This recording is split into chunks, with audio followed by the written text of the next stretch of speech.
everyone, welcome to Cat's Corner. My name is Kat and I work at the Greater Vancouver Zoo, and today's topic is flamingos, which I have 21 beautiful flamingos behind me in this enclosure.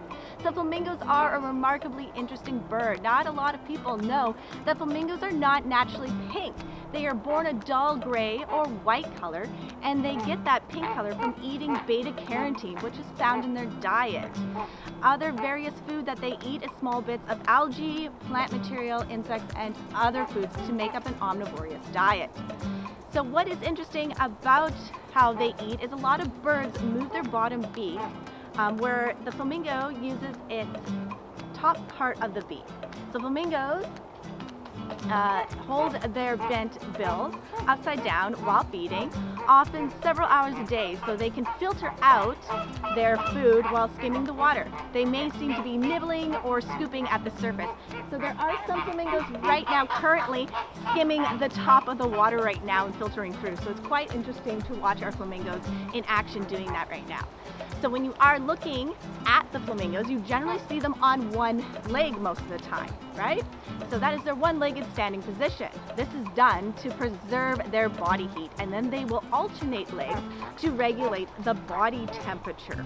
What is interesting is if you take a closer look at the flamingo's leg, you'll see a small ball joint, and that's actually their ankle. And then further up their plumage is their knee. So the flamingo has also an amazing adaptation. As we talked about currently before other episodes, is adaptations are inside or on the outside of your body to help you adapt in your environment.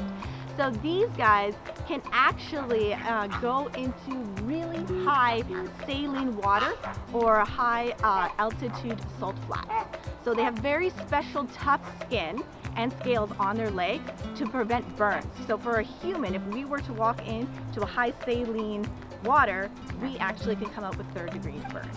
So it's really interesting that these flamingos have that adaptation to help them in their habitat going into waters. Not only can they do that, guys, these birds can drink near boiling point to collect fresh water from springs if no fresh water is available.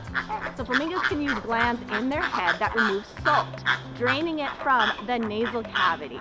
So not a lot of animals can go into these types of water conditions, so it leaves the flamingos with very little competition. This is why you would see a lot of these flamingos in flocks living together in these types of wetlands. So to finish off our talk today, I do have a fun story about our flamingos here.